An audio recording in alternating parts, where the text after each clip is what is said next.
Okay, welcome. This is a lecture of a meditation practice called Ishayas Ascension. Ascension. And it means, we don't call it meditation because usually you think that meditation is something you have to try. This is very effortless practice and it's purely mental. We just watch the mind and then we apply gently the Ascension attitude that we get on a weekend course. There's a weekend course starting tomorrow in Hervanta. What we are rising above is our limiting beliefs. So, when we are born, our mind is not fully realized. It's like a blank canvas. We are innocent, and we are experiencing the infinite awareness. Then eventually life happens, and it might happen that our parents shout to us and they tell us to do something and we feel that we're not worthy of love anymore. So these grooves start to grow around the pure experience of unity. Actually, in my experience, we are all enlightened, and it takes a lot of like energy to hold these beliefs. When our sister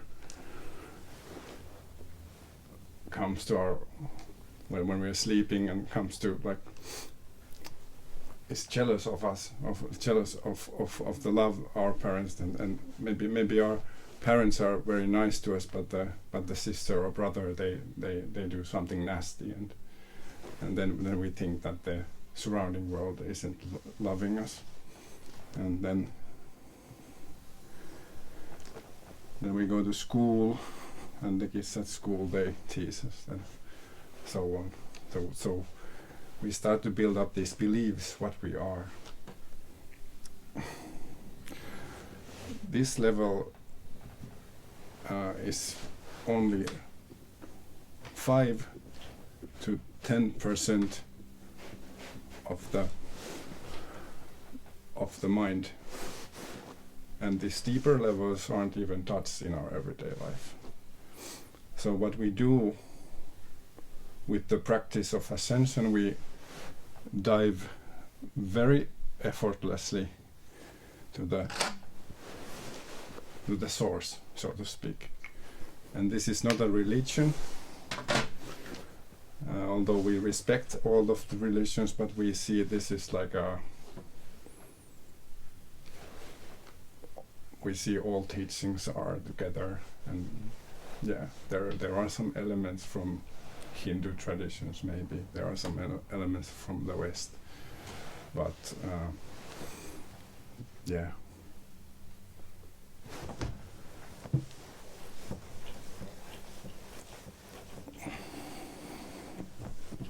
The techniques that we teach are based on the rising emotions. The most powerful emotion is love.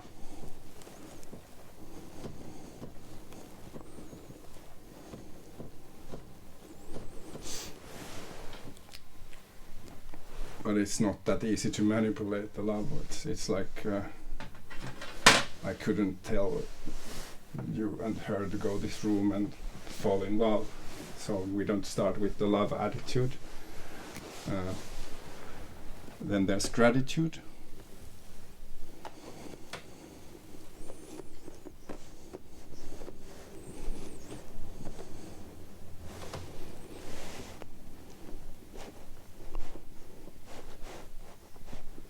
Being thankful. It's somehow more easy to manipulate, like control over. So I can, you can come to my course and you give me money and I'm like, thank you. And it's grows to love. But Mm. And I'm very thankful for the guy who's like doing the service for me, like taking video of this lecture. But we start with the appreciation or praise.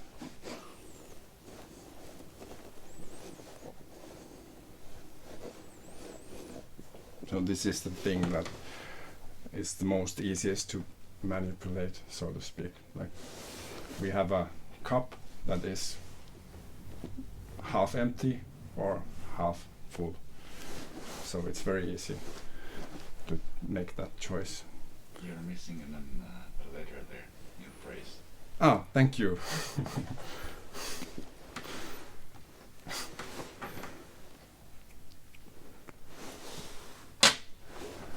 I wasn't missing.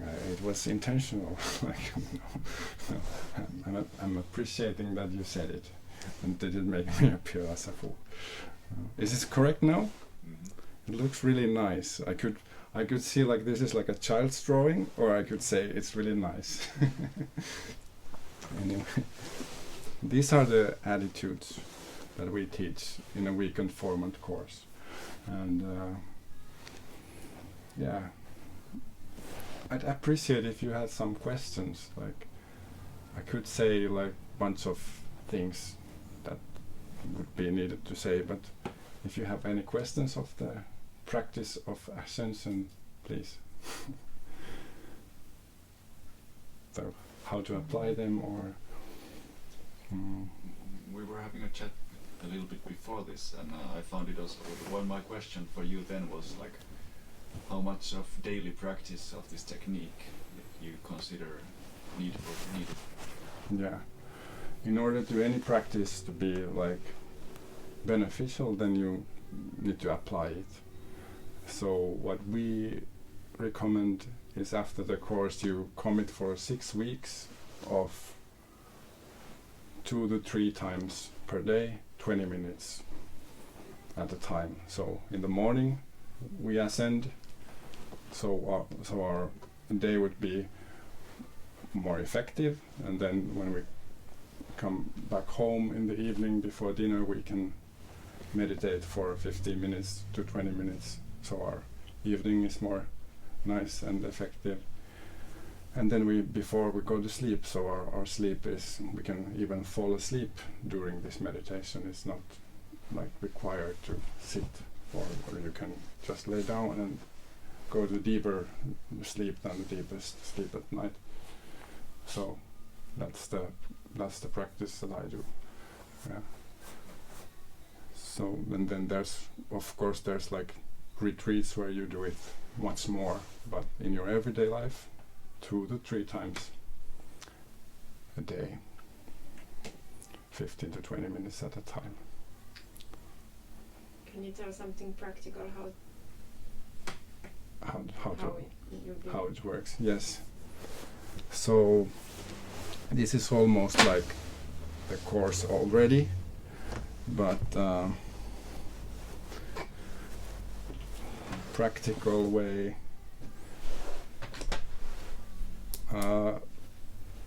It's taught on your own language, so you sort of know what you are thinking of.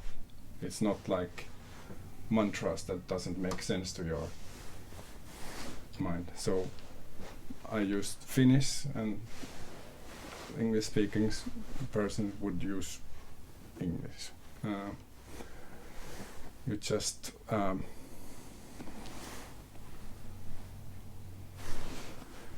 apply it. You kind of watch the mind flow like waves. Then you use the mantra, so to speak, and it's very effortless. You just watch the this is the mantra that comes very naturally, and then it falls down, and you have other thoughts here, and then it comes again, you have other thoughts, then it comes again. No one makes it come, it just naturally comes. You very gently, very easily, other thoughts, then the mantra, so on. and whatever naturally happens. So you don't force your mind, you just watch your mind and then you just apply it, and then it comes. Never drawn this before, but here it is. So everyone has different mantras, or it's always the same? There's a part that you can choose yourself in it, but yeah, basically the format is the same.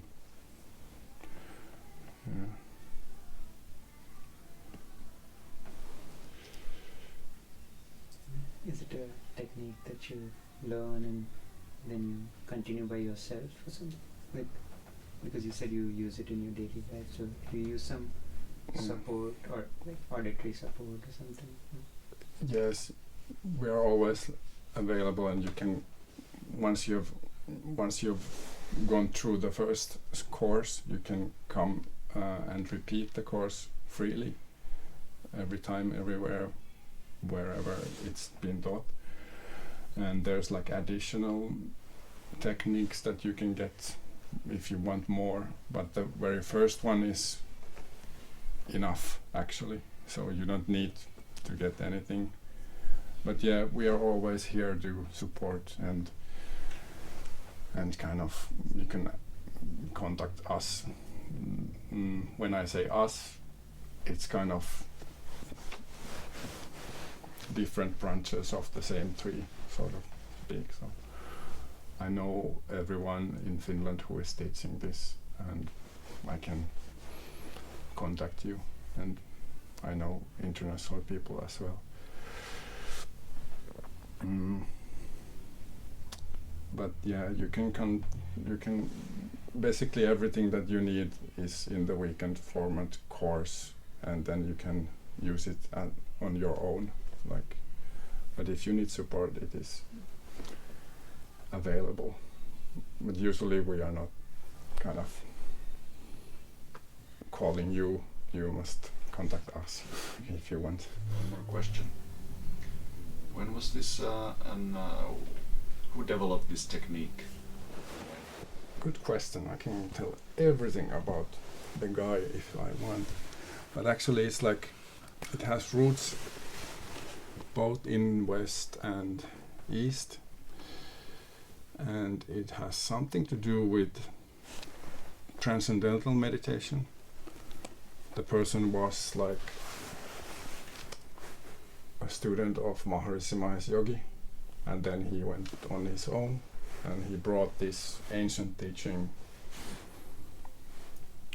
which is actually based on some very old kind of facts of life, and I'm not sure how he actually brought it, but I have some books that he wrote, and there's like a fiction tale of it. I only brought the Finnish versions, but there's like a book of Ascension. It's originally written in English, but this is translated into Finnish, and this is like all the basic things that's about the and this is called the First Thunder, and here's like a tale of a guy finding this and going to India and finding this ancient order of monks. But it's basically it's fiction, all of it, but yeah, you can take it as a fiction or you can believe it. It's written in very entertained way, but this is kind of like a tale how it came to, but I don't believe it's true actually. So, and here's like a book that my friend wrote, Modernien munkkien matkassa. It's about a retreat where she went. This is a really good friend of mine, and it's written in Finnish. So yeah, where it came to, I think it was somehow like cognized, like he got the techniques from a very deep source, and he was really high in consciousness. But like after his departure, the teaching has been taught by different people, and yeah.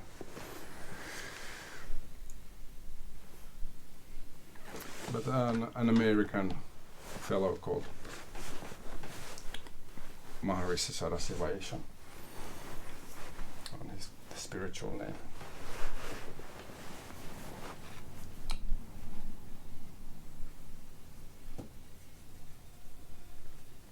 Any other questions? I really love this, like how this worked out. You came through the door and it's like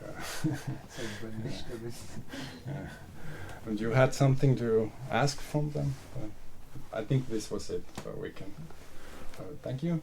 Thank you.